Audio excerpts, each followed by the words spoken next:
हमारे देश में खेती और पशुपालन का काम बहुत ही पुराने समय से किया जा रहा है।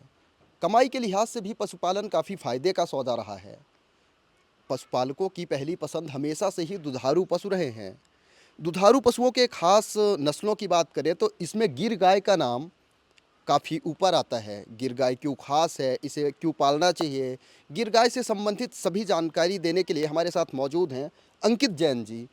आइए हम अंकित जी से जानना चाहेंगे कि गिर गाय क्यों स्पेशल है, क्या खास है। अंकित जी, ये गिर गाय आप किस लिहाज से देखते हैं, इसे ही अपनी डेयरी में क्यों आपने पालना चाहा? हमें इच्छा थी कि हम देसी गाय का पालन करें। और भारतीय देसी नस्ल में गिर गाय एक ऐसी नस्ल है जिसका दूध उत्पादन अच्छा है और बहुत शांत स्वभाव की है।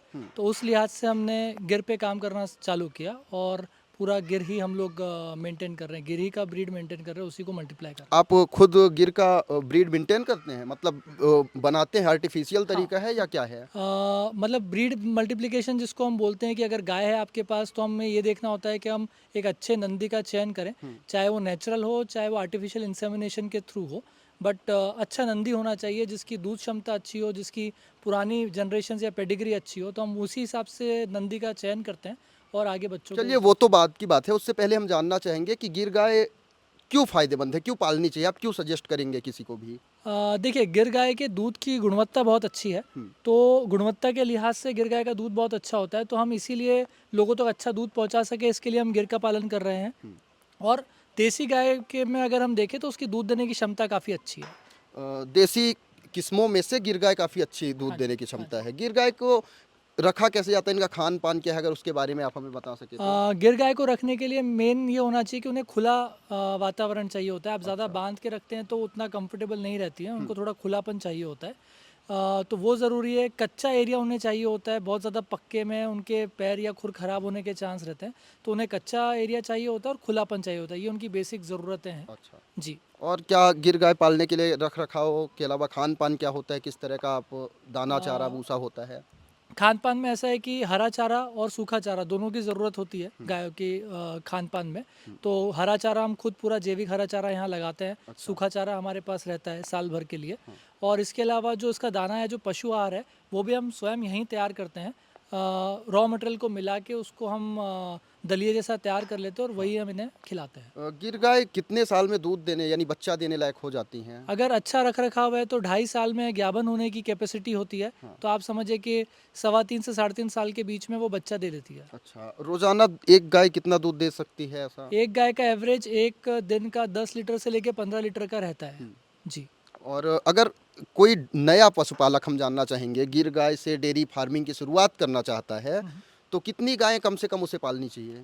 मेरे हिसाब से 8 से 10 गाय के साथ शुरुआत की जा सकती है और उससे कैसा रिस्पांस मिल रहा है उसके हिसाब से फिर आप आगे बढ़ सकते हैं। 8 से 10 गायों को पालने के लिए कितनी जगह की ज़रूरत होगी? देखिए, अगर हम किस हिसाब से उन्हें रख रहे हैं उस पर निर्भर करता है। अगर हम बांध के रखते हैं तो बहुत कम जगह लगती है, पर अगर हम खुला देना चाहते हैं तो उन्हें थोड़ा एरिया चाहिए होता है, मतलब करीबन 3 से 4 हज़ार स्क्वायर फीट के आसपास। तो गिर गाय को बाँध के रखा जा सकता है? रख तो सकते हैं, थोड़ा प्रोडक्शन कम होता है उनका, थोड़ा व्यवहार मतलब उन्हें खुलापन ज़्यादा पसंद है। बाकी बांध के भी रखना चाहें तो ऐसा नहीं कि नहीं रख सकते, कुछ किसान भाई रखते हैं, बांध के भी रखा जा सकता है। मैं अंशु से कहना चाहूँगा, आप एक बार ये फ़र्म दिखा दीजिए। यहाँ पे बहुत सारी गायें दिख रही हैं। अंकित जी, कितनी गायें हैं आपके पास इस वक़्त? अभी छोटा बड़ा मिला के हमारे पास करीब 140 है। 140 गायें। हाँ जी। और इनके खान-पान में आने वाला खर्च अगर आप बताएँ कितना होता है?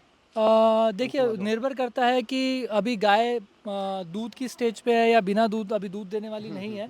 बट हम अगर औसतन खर्च निकालें 140 गायों का, उसमें चाहे लेबर का खर्चा हो चाहे इलेक्ट्रिसिटी का खर्चा हो, तो वो करीब करीब 8 लाख रुपए के आसपास आता है। इस डेयरी में इलेक्ट्रिसिटी के का क्या खास ध्यान रखा जाता है? क्या-क्या ज़रूरतें होती हैं इलेक्ट्रिसिटी देखिए, में? हमारे पास यहाँ पे हम जो दूध निकालते हैं वो मशीन के थ्रू निकलता है, तो हमें पावर का रिक्वायरमेंट रहता ही है, बिना उसके तो नहीं संभव है। बैकअप भी रखना पड़ता है अगर पावर कटेगा तो बैकअप भी चाहिए आपको जनरेटर के फॉर्म में, तो वो सारी चीज़ें भी है हमारे पास। तो दूध को ठंडा करने के लिए चिलर है, उसके लिए भी पावर का ज़रूरत होती है। तो ये सारी चीज़ों के लिए पावर का रिक्वायरमेंट रहता है। अंकित जी, हमें इस पूरे डेयरी सेक्टर में कहीं भी बच्चे नज़र नहीं आ रहे हैं गायों के, वो कहाँ पे हैं? उन्हें अलग बांधा जाता है या क्या है हाँ, उसका? गायों के लिए अलग शेड, बच्चों के लिए अलग शेड होता है। एक महीने मतलब आप ज़ीरो से बोल सकते हैं, जब बच्चा हुआ है तब से लेकर के 6 से 7 महीने तक का बच्चों का अलग बाड़ा है। वो बाड़े हमें दिखा सकते हैं हाँ आप? बिल्कुल, वो बाड़े आपको दिखाते हैं। और उसके बाद 8 महीने से लेकर के 3 साल के बच्चों का अलग बाड़ा है। चलिए बाड़े की ओर चलते हैं। जैसा कि अंकित जी ने हमें बताया कि गाय के बच्चों को, बछड़े और बछिया जो हैं, उन्हें गायों से अलग बांधा जाता है। अंकित जी, अलग क्यों बांधते हैं? देखिए, इनका जैसे हम लोग के यहाँ शुरू से एक प्रथा रही है कि हम 2 बार दूध निकालते हैं, सुबह और शाम। तो जब दूध निकाला जाता है उस टाइम इन्हें इनकी माँओं के पास लेके जाया जाता है, बाकी टाइम इधर रखा जाता है। अगर वो पूरे टाइम साथ रहेगी और ज़्यादा दूध पी लेगा बच्चा तो पतला गोबर लग जाता है, तो उस लिहाज से भी ठीक नहीं होता है। मतलब इनकी हेल्थ खराब इनकी होने हेल्थ, का। हाँ, उसका भी दिक्कत रहता है, तो इसलिए दूध के टाइम पे इन्हें इनकी माँ के साथ ले जाया जाता है, बाकी टाइम अलग रखा जाता है। बच्चों का ख्याल गायों से रखने का कोई अलग तरीका होता है या सेम वही वैसा? नहीं, वैसा ही रहता है, सिर्फ इनकी ग्रोइंग स्टेज है तो उस टाइम पे आपको इनका फीड का अलग से थोड़ा ध्यान रखना रहता है। तो अधिकतर तो ये दूध पे फीड करते हैं, और दूध के बाद जब फीड पे ट्रांजिट वाला जो मूवमेंट रहता है कि एक दूध से वो फीड की तरफ जा रहे हैं, उस टाइम आपको फीड का ध्यान रखना रहता है। चलिए ठीक है। ये गिर गाय से जुड़ी और भी कुछ ऐसी बातें जो हम नहीं पूछ पा रहे हैं और आप बताना चाहें तो? देखिए, गिर गाय का मतलब अगर हम साइंस भी मानता है आज इस चीज़ को कि गिर गाय के दूध में कुछ ऐसे पोषक तत्व है, या देसी गाय के दूध में ऐसे पोषक तत्व है जो भैंस के दूध में या दूसरी एचएफ जर्सी गाय के दूध में नहीं रहता है। तो सेहत के लिहाज से काफ़ी अच्छा होता है, इसीलिए आजकल के टाइम में काफ़ी सारे लोग इसकी डिमांड कर रहे हैं कि हमें देसी गाय का दूध चाहिए। तो न्यूट्रिशन बेनिफिट अच्छा है, और किसान भी अब इस चीज़ को समझ रहे हैं, इसलिए वो भी इस चीज़ के ऊपर जा रहे हैं। जैसा कि आपके पास आपने बताया कि लगभग लगभग 150 के करीब आपके पास पशु हैं अभी। तो इससे आप और क्या-क्या काम यूज में लेते हैं? दूध दूध बेचते हैं या कोई देखिए, डेयरी हाँ, दूध प्रोडक्ट तो हम भी? लोग कर रहे हैं, हमारा खुद का हम लोग सीधे ग्राहकों तक चीज़ें पहुंचाते हैं। हमारा खुद का डिलीवरी ऐप है, तो ऐप के थ्रू सारी चीज़ें की जाती है। डेयरी प्रोडक्ट भी बनाते हैं आप? डेयरी प्रोडक्ट्स भी, दूध से रिलेटेड जितने भी प्रोडक्ट्स हैं, दूध, दही, छाछ, पनीर, मक्खन, सारी चीज़ें हम लोग कर रहे उसका हैं। आपने कोई यूनिट मशीनें लगा रखी होंगी? बहुत सिंपल सा होता है, आपको हम लोग दिखा देंगे। वो बहुत मतलब मशीनरी वाला पार्ट नहीं है। हम कोशिश ये करते हैं कि जितना ट्रेडिशनल रखें, जितना उतना चीज़ें रॉ रखें, उतना अच्छा है, तो उसी हिसाब से हम लोग कर रहे हैं। वो चीज़ें अगर अभी उपलब्ध हो पाएँ तो आप हमें दिखा दीजिए। जी, मैं कुछ चीज़ें जो अभी अवेलेबल है वो मैं आपको बिल्कुल दिखा देता हूँ। डीप रूट्स डेयरी में और हमारे साथ हैं अंकित जैन जी। ये हमें पूरा अपना स्ट्रक्चर दिखा रहे हैं कि गिर गाय का दूध निकालने के बाद उस दूध का प्रोसीजर कैसे करते हैं, क्या करते हैं, ये सारे मशीनें यहाँ पे लगा रखी हैं। अंकित जी बताएं, ये किस काम आती है, क्या है मशीन? सर, ये जो है इसे बीएमसी कहते हैं, बल्क मिल्क चिलर। इसमें दूध को ठंडा किया जाता है ताकि 4 डिग्री पे जब दूध ठंडा हो जाता है तो उसमें बैक्टीरिया नहीं ग्रो करते हैं, तो दूध की क्वालिटी मेंटेन रहती है। हम लोग नेचुरल ही दूध देते हैं, पेस्चराइज नहीं करते हैं।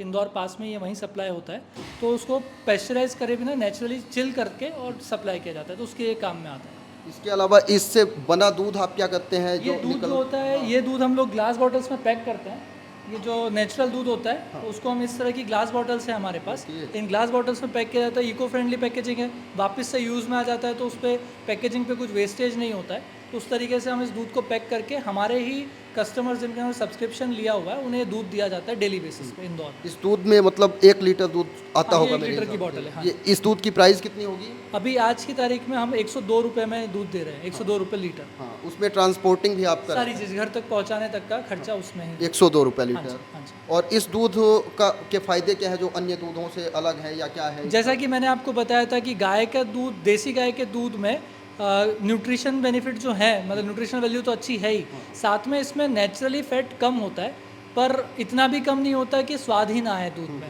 तो फैट का परसेंटेज अराउंड 4 के 4.5 से बीच में होता है, 4 से 4.5%। और कंज्यूम करने के हिसाब से भैंस के फैट जितना फैट भी नहीं है, और एचएफ जर्सी के इतना कम भी नहीं है कि कोई टेस्ट ही ना हो। तो ये टेस्ट में भी अच्छा है और न्यूट्रिशनल वैल्यू भी अच्छी है, दोनों। चलिए, हमें बहुत सारी जानकारी अंकित जी ने दे दी है। अंकित जी, हमसे बातचीत करने के लिए धन्यवाद।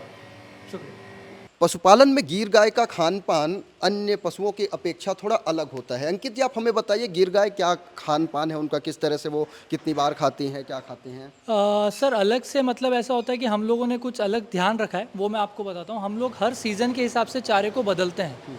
जैसे अभी अगर बारिश है तो बारिश में ज्वार लगा हुआ है हरे चारे के रूप में, जब ये गर्मी ठंड आएगी तो ये जई लगा होता है यहाँ पे, और जई के साथ बरसीम और रचका है, और जब गर्मी आती है तो मक्का लगा होता है। तो हर सीज़न के हिसाब से हम बदल के चारा देते हैं ताकि गायों की सेहत के लिए भी ठीक रहे, और जो हमें दूध मिल रहा है उसमें भी हमारी न्यूट्रिशनल क्वालिटी चेंज होगी और इम्प्रूव होती मैं रहे। भी आ रहा था तो वहाँ पे कुछ दाने दिखे मुझे, वो क्या खास है, आइए उस पर अगर बातचीत जी कर जी लें। जी जी।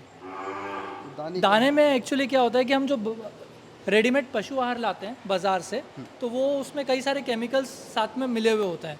तो हम अपना पशु आहार खुद तैयार करते हैं यहाँ पर, जिसमें हम क्या करते हैं कि कुछ तरह के अनाज और दालें उसको मिक्स किया जाता है एक रेशियो में, और उसको फिर ग्राइंड किया जाता है दलिए के फॉर्म में, और उसे फिर हम गुड़ के पानी में गला देते हैं, और गुड़ के पानी में गला के और फिर गायों को फीड करते हैं। तो आप चाहें तो वो टब्स में देख सकते हैं यहाँ पर। अंशु एक बार दिखाइएगा, इनका मतलब काफ़ी स्पेशल खान पान मुझे दिख रहा है। ये मतलब इसमें दाने हैं, गुड़ है, और क्या क्या पोषक तत्व इसमें इसमें अगर आप मौजूद हैं? देखना चाहेंगे तो इसमें गेहूं है, मक्का है, जौ है, चना है, इसके साथ साथ इसमें मूंगफली की खल है। तो वो सब हम इसी में मिक्स करते हैं, और ये सब मिक्स करके गायों को खिलाया जाता है, और इसे गलाया गया है गुड़ के पानी में, गुड़ के पानी गुड़ में। के पानी में, ताकि इसका डाइजेस्टिबिलिटी और अच्छा हो जाता है और गुड़ से मिठास आ जाता दिन में कितनी बार इस तरह का दाना जो मिक्स है। ये दिन में दोनों बार दिया जाता है, सुबह और शाम। और एक गाय की क्वांटिटी कितनी होती है, कितना खाते हैं ये? देखिए, गाय दूध दे रही है या नहीं दे रही है, फिर भी उसके पास करीबन एक दिन का 1.5 किलो दाना तो जाता ही है। और अगर दूध दे रही होती है तो उस 1.5 किलो के अलावा जितना दूध दे रही है, प्रति किलो दूध पे 500 ग्राम ये दाना। दिन में एक बार या 2 बार? जितना दूध है, अगर दिन में 10 लीटर दूध है तो 5 किलो दाना दिन भर में जाएगा, और अगर दिन में 20 लीटर दूध है तो 10 किलो दाना इसके जाएगा। अलावा और क्या खाती हैं गाय दाना के अलावा? इसके अलावा हरा चारा चारा और- हाँ। और सूखा चारा। हम जैसा कि देख पा रहे हैं पीछे मशीन चल रही है। जी, वो कुट्टी मशीन है, चॉप करके दिया जाता है ताकि गाय को खाने में दिक्कत ना हो, और वेस्टेज भी काफ़ी कम होता है। चारे के साथ और क्या क्या मिला होता है चीज़ें? चारे के साथ हम लोग उसमें चापड़ मिलाते हैं गेहूं का, तो गेहूं का चापड़ हो गया, और सूखा चारा और हरा चारा, यही चीज़ें मिक्स की जाती हमने पशुपालन से जुड़ी ये चीज़ें, उनका खान पान और रहने का ये पूरा सेट आप देख सकते हैं। उससे हम और किस तरह के मतलब यूज फ़ायदे ले सकते हैं? जैसा कि आपने हमें दूध बेचा, डेयरी प्रोडक्ट के अलावा बातें बताई, हमें कुछ नेट्स भी दिख रहे हैं, ये क्या है स्पेशल, इस पे क्या है? है। जहाँ गाय इन्वॉल्व है या कोई पशु इन्वॉल्व है, वहाँ गोबर तो बाय प्रोडक्ट होता ही होता है, और गोबर से आप काफ़ी कुछ चीज़ें कर सकते हैं। तो यहाँ पर हम लोग गोबर से पूरा वर्मी कंपोस्ट बना रहे हैं, जो जैविक खाद जिसे हम कह सकते हैं। तो गोबर है, उसमें केचुए छोड़ के और ऑर्गेनिक खाद बना रहे हैं। उसके साथ साथ हम घन जीवामृत भी बनाते हैं, जो प्राकृतिक खेती में काफ़ी काम में आता है, क्योंकि देसी गाय का गोबर है, गोमूत्र है हमारे पास, तो हम जीवामृत और घन जीवामृत भी इसी गोबर से एक बार आप पूरा सेट दिखा दीजिए। वर्मी कंपोस्ट बनाने के तरीके हम आपको अपने चैनल के माध्यम से पहले ही दिखा चुके हैं, या फिर अगर आपने नहीं देखा है तो वीडियो ज़रूर देखिएगा। लेकिन तो उसमें हम ये नहीं जानना चाहेंगे कि वर्मी कंपोस्ट कैसे बनती है। मतलब आप हमें ये बता दीजिए कि ये गाय पाल कर आप डेयरी में जी। कई तरीकों से लाभ ले रहे जी, हैं। जी। हमने सुना है कि गोबर से निकलने वाले मीथेन गैस से कुछ लोग ईंधन भी बनाते हैं, आप भी कुछ ऐसा प्रयोग करते जी, हैं? गोबर गैस प्लांट आप देख सकते हैं वहाँ पे हमारा, तो जी। गोबर गैस प्लांट भी है हमारे पास। तो हमारा, जैसे हम जब घी बनाते हैं तो हम लोग क्रीम से घी नहीं बनाते, हम मक्खन से बनाते हैं। बिल्कुल। तो हमें दही जमाना होता है तो दूध गर्म करना होता है, तो वो दूध हम हमारे ही गोबर गैस से गर्म कर लेते हैं, हमें अलग से एलपीजी गैस का ज़रूरत नहीं पड़ता है। फिर वो जो मक्खन बन जाता है, मक्खन को तपाने के लिए, घी बनाने के लिए फिर गैस का ज़रूरत है, तो वो हमारा गोबर गैस से काम हो जाता है। तो वहाँ हमने हमारी लागत बचा ली है, क्या बात है। और उसका जो स्लरी निकलता है वो फिर खेतों में काम मतलब में ये आता है। कहा जा सकता है कि बड़े पैमाने में अगर कोई डेयरी फार्मिंग करता है तो उससे बहुत सारे यूज ले सकता है। अगर जैसे आप सब चीज़ों को इंटीग्रेट कर रहे हैं तो उसके फ़ायदे हैं। अगर हम अलग अलग करेंगे तो शायद हम फ़ायदा ना ले पाएँ, लेकिन अगर हम उन सबको मिक्स कर लें, इंटीग्रेट करके यूज़ करें तो काफ़ी तो अधिक फायदे के लिए कैसे क्या किया जा सकता है, आप बताएं। यही चीज़ है कि हमें हर चीज़ को यूटिलाइज़ करना है, हर चीज़ को यूज़ करना है। ऐसा नहीं कि गोबर है तो एक ढेर लगा दिया, साल में एक बार खेतों में डाला तो डाला, या बेच दिया तो बेच दिया।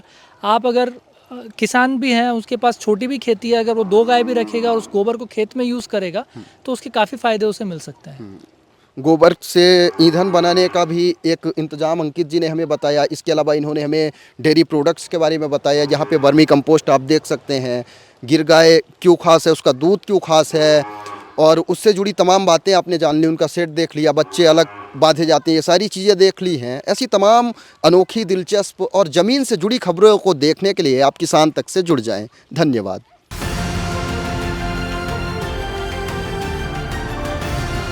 किसान तक खाना है तो उगाना है। किसान तक खाना है तो उगाना है। किसान तक खाना है तो उगाना है। किसान तक खाना है तो उगाना है। किसान तक किसान तक खाना है तो उगाना है।